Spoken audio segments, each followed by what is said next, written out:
Movie के start में हम कार्स के एक बहुत बड़े स्क्रैप यार्ड को देखते हैं, जहां हम एक आदमी जो कि गोस्ट हंटर होता है उसे देखते हैं और उसका नाम साइरस था। साइरस वहां पर एक खास मकसद के लिए आया था। असल में वो उस जगह पर अपनी पूरी टीम के साथ एक गोस्ट को ढूंढने आया था। साइरस ये सब कुछ अकेला नहीं किया करता था, बल्कि अपने असिस्टेंट जिसका नाम डेनिस होता है उसकी हेल्प से ये सब कुछ किया करता था, क्योंकि डेनिस सुपर नेचुरल और पैरानॉर्मल चीजों को फील कर सकता था और उसमें ये खूबी थी कि वो किसी को भी टच करके उसके बारे में सब कुछ बता सकता था, यानी वो किसी की भी मेंटल कंडीशन को अंडरस्टैंड कर सकता था। इसके अलावा उसमें ये खूबी भी थी कि वो भूतों की प्रेजेंस को फील कर सकता था। अब से पहले वो लोग मिलकर 11 भूतों को पकड़ चुके थे और आज उनका टारगेट था 12वें भूत को पकड़ना। जिस भूत को आज वो पकड़ने वाले थे उसका नाम जगरनॉट था, जो कि सबसे ज्यादा पावरफुल भूत समझा जाता था। वहीं हम दो लोगों को देखते हैं जो साइरस के भूतों को पकड़ने वाले काम को पसंद नहीं करते थे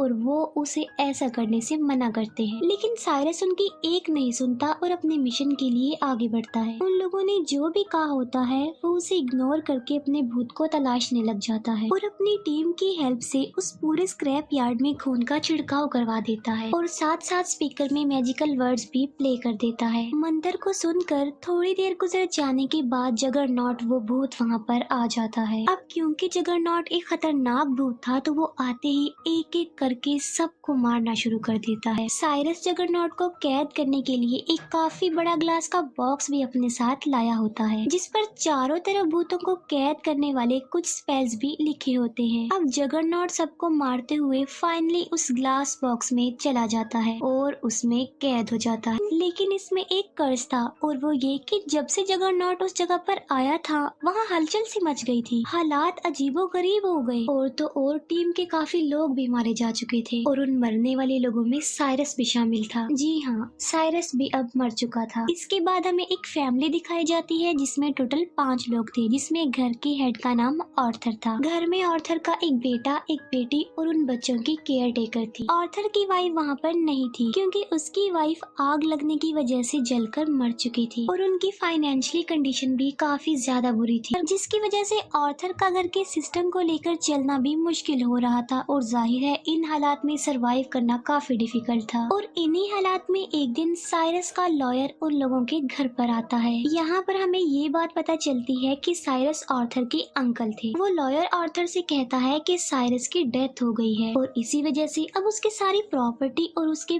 पैलेस के मालिक तुम लोग हो। लेकिन आर्थर हैरान था ये सोचकर कि उसके अंकल से ना तो उसका कोई कांटेक्ट था और ना ही वो अपने अंकल से काफी अरसे से मिला, तो इसीलिए उसके अंकल ने उसे ही क्यों चुना अपनी प्रॉपर्टी के वारिस के लिए। लेकिन अब इन मुश्किल हालात में सरवाइव करने से बेहतर वो लोग उस पैलेस में जाने को प्रेफर करते हैं, क्योंकि सरवाइव करने के लिए इसके अलावा उन लोगों के पास और कोई ऑप्शन भी तो नहीं था। आर्थर और उसकी फैमिली लॉयर के साथ उस पैलेस को एक्सप्लोर करने जाते हैं। पैलेस पहुंचकर ये लोग देखते हैं कि वो सारा पैलेस ग्लास का बना हुआ है और वॉल्स पर कुछ पॉइंट्स भी मेंशन किए गए थे। इस पैलेस के बाहर ये लोग साइरस के असिस्टेंट यानी डेनिस से भी मिलते हैं, जो घर के अंदर घुसने के लिए उन लोगों से झूठ बोल देता है कि मैं तो एक इलेक्ट्रिशियन हूँ। घर में जाने के बाद वो पूरी फैमिली घर को एक्सप्लोर करती है, जबकि डेनिस इलेक्ट्रिसिटी चेक करने के बहाने चुपके से बेसमेंट में चला जाता है। बेसमेंट में आकर डेनिस को पता चलता है कि उन लोगों ने मिलकर जिन 12 भूतों को पकड़ा था उन भूतों को यहाँ कैद करके रखा गया है। असल में डेनिस ने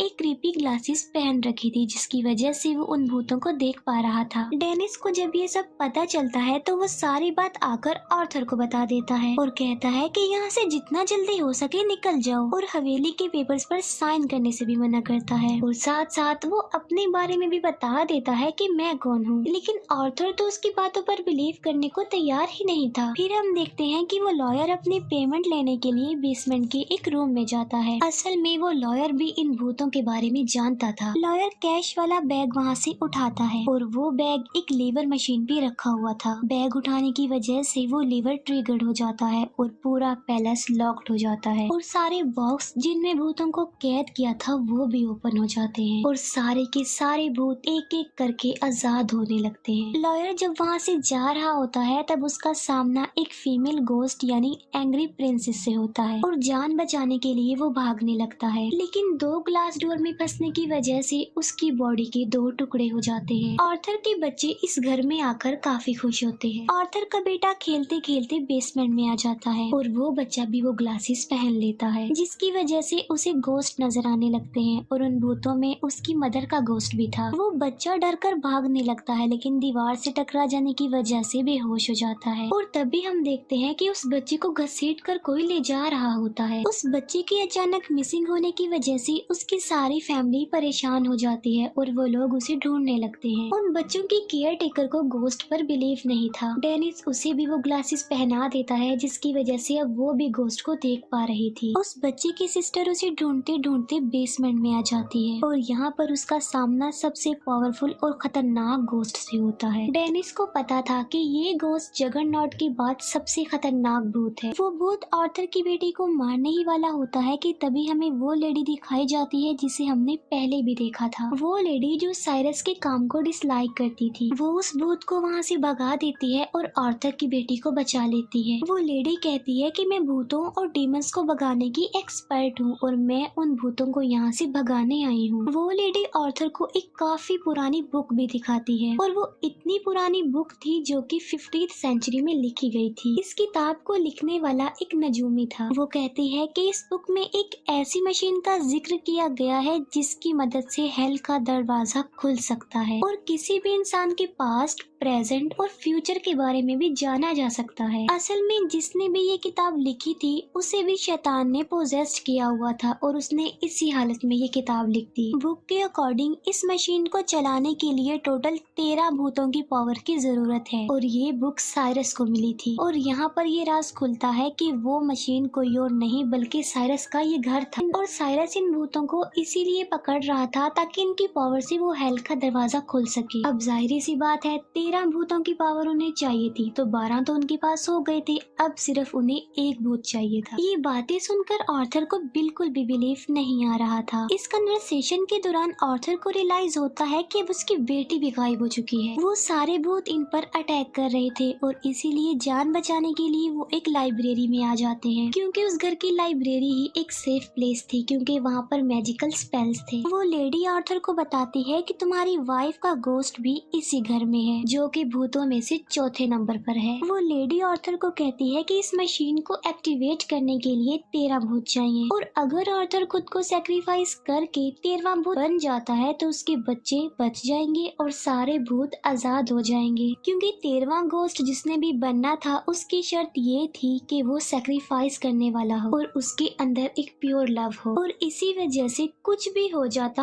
आर्थर को ही 13वां भूत बनना था। आर्थर उस लेडी से पूछता है कि इस घर में कौन कौन से भूत कैद हैं। आर्थर के पूछने पर वो लेडी सारे भूतों के बारे में उन लोगों को बताती है। Ghost number 1 the first born son, second is torso, third the bound women, fourth the withered lover जो कि आर्थर की वाइफ थी, 5 torn prince, 6 angry princess, 7 pilgrims, 8 the great child, 9 dire mother, 10 the hammer, 11 jackal and 12 juggernaut. और 13वां ghost जो भी होगा उसका नाम होगा ब्रोकन हार्ट। आर्थर ये सब कुछ सुनकर समझ गया था कि 13वां गोस्ट उसी ने बनना है और वो अपने बच्चों की जान बचाने के लिए खुद को सेक्रीफाइस करने पर तैयार हो जाता है। आर्थर खुद को मारने लगता है लेकिन डेनिस उसे ऐसा करने से रोक लेता है, ये कहते हुए कि एक लास्ट टाइम अपने बच्चों को तो ढूंढो। और आर्थर डेनिस की बात मानकर उसी के साथ एक स्पेल वाली वॉल लेकर अपने बच्चों को ढूंढने लगता है। ये लोग बच्चों को ढूंढने के लिए बेसमेंट में जाते हैं और वहाँ पर जगरनॉट और हैमर इन पर अटैक कर देते हैं। उनसे बचते बचाते आर्थर तो बच जाता है लेकिन डेनिस को जगरनॉट भूत मार डालता है। और यहाँ पर एक बड़ा राज रिवील होता है और वो ये कि साइरस अभी जिंदा था और वो लेडी और साइरस आपस में बातें कर रहे होते हैं। असल में ये सारा प्लान साइरस और उस लेडी का था और साइरस ने अपनी झूठी मौत का ड्रामा क्रिएट किया ताकि आर्थर को यहाँ लाने के बाद उसे उसकी जान लेने पर मजबूर कर दिया जाए। और इसी वजह से उसने आर्थर के बच्चों को भी किडनैप करके कहीं पर रखा हुआ था। उस लेडी को साइरस का ये सब कुछ करना पसंद नहीं आ रहा था और वो साइरस को कहती है कि अब ये सब कुछ करना बंद कर दो, लेकिन साइरस उसकी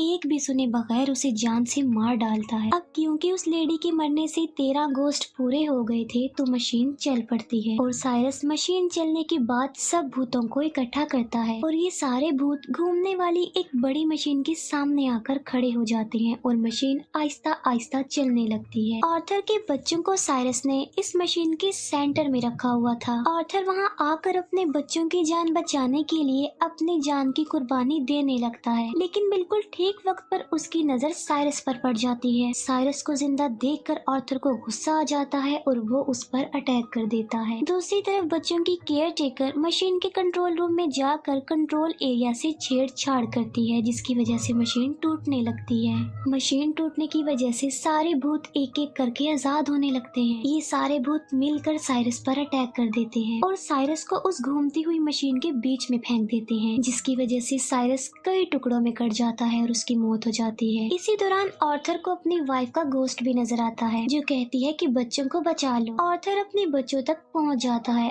आर्थर भी बिल्कुल सही सलामत था और उसके बच्चे भी। वो मशीन अब पूरी तरह से टूट चुकी थी। मशीन टूटने की वजह से सारे भूत आजाद होकर उस घर से जाने लगते हैं। आर्थर अपनी वाइफ के गोश्त को फिर से देखता है, जो उन्हें आई लव यू कहकर सडन गायब हो जाती है। आर्थर की फैमिली बिल्कुल सेफ और वो लोग सही सलामत वहाँ से बाहर निकल आते हैं और यहीं पर ये मूवी एंड हो जाती है। Thank you for watching.